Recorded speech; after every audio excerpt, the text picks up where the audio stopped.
I mean, not much of a different take on today's video, but I mean, one thing that I want to change is the diet.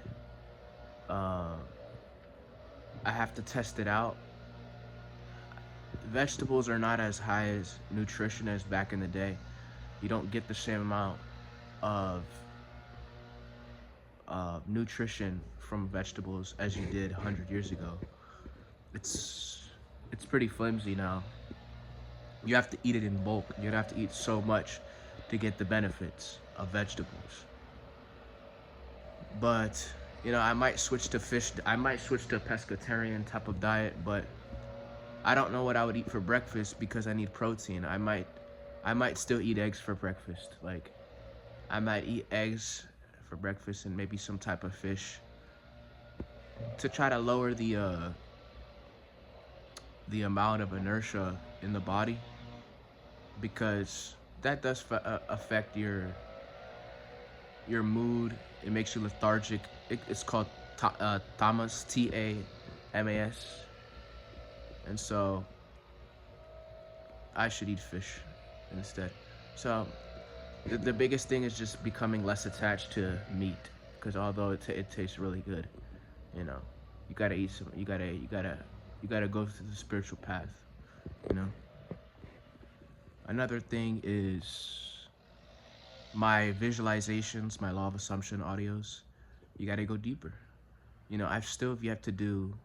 I still yet to go to sleep, focusing only on the visualization audio. I'm. It's not like I'm consciously doing it. It's obviously unconsciously happening, but I'm not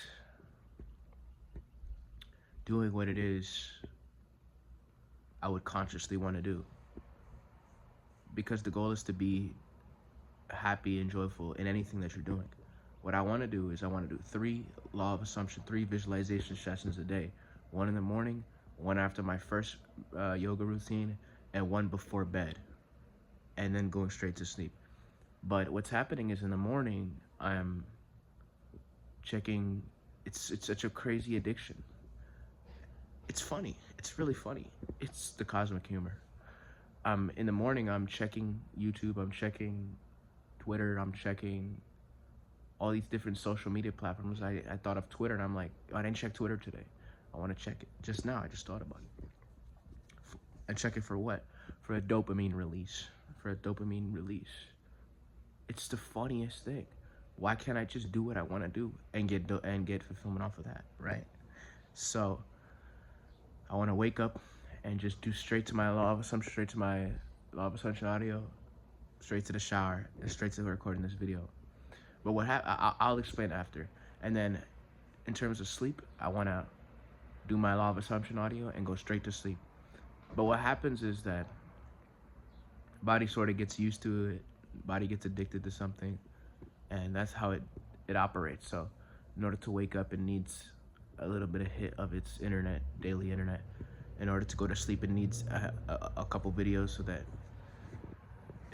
in order to go to sleep, it needs a couple videos to bring itself to sleep, make it comfy, make it not agitated. It's like a vice. It's like something that it's like there, bro. So it's funny, but on the other end of that is like what happens is if you let go of these things, like if you stop checking the phone in the morning, if you stop using the phone at night, if you stop doing these little tiny vices, what happens is something inside of you begins to build up, a sort of dread, a void. I call it like a void. It is a void, and it makes you have a hollow feeling in your stomach and in your heart, like you're missing out. But apparently that is the spiritual transformation. They call it the dark night of the soul. That is the spiritual transformation. That all that stuff needs to get rooted out. You're gonna feel it. You're gonna feel that pain. And the quickest way to overcome it is through it. So you have to go through it. That's the only way. That's the only way. It's funny because a lot of people succeed and that stuff. This has nothing to do with success, I'm guessing. At the end of the day, it really has nothing to do with success, because it has to do with spiritual growth. I'm not sure how the karma works or anything, but some people they do drugs, they smoke whatever, and they achieve a lot in the physical world. Obviously, they're probably not the happiest.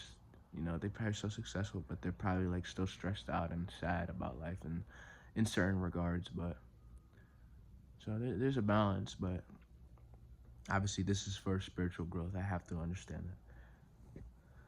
Not success, but you actually, you want to succeed, so that's part of the aspect of life is you don't have to worry about it, so you can go all in on spiritual growth. But Maharishi told Deepak Chopra to focus on the spirituality part, and Deepak Chopra asked where would the money come from, and then Maharishi said the money will come when the money will come at the moment the money will come, like some weird thing he said, and the money came at the right moment for Deepak Chopra. He wrote a couple books and he sold money, and he no longer had to really worry about money anymore.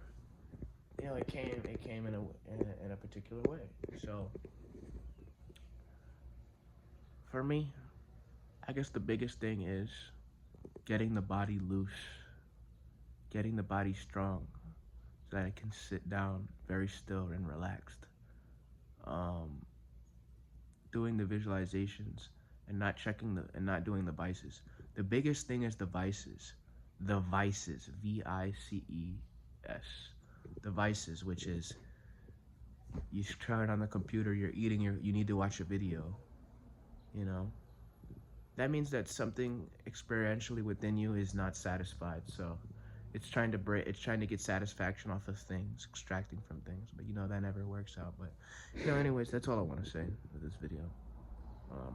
Get my body loose, do my visualizations, do my meditations, get my nature, get my gym, and consciously choose my mindset and consciously choose my life. Yeah.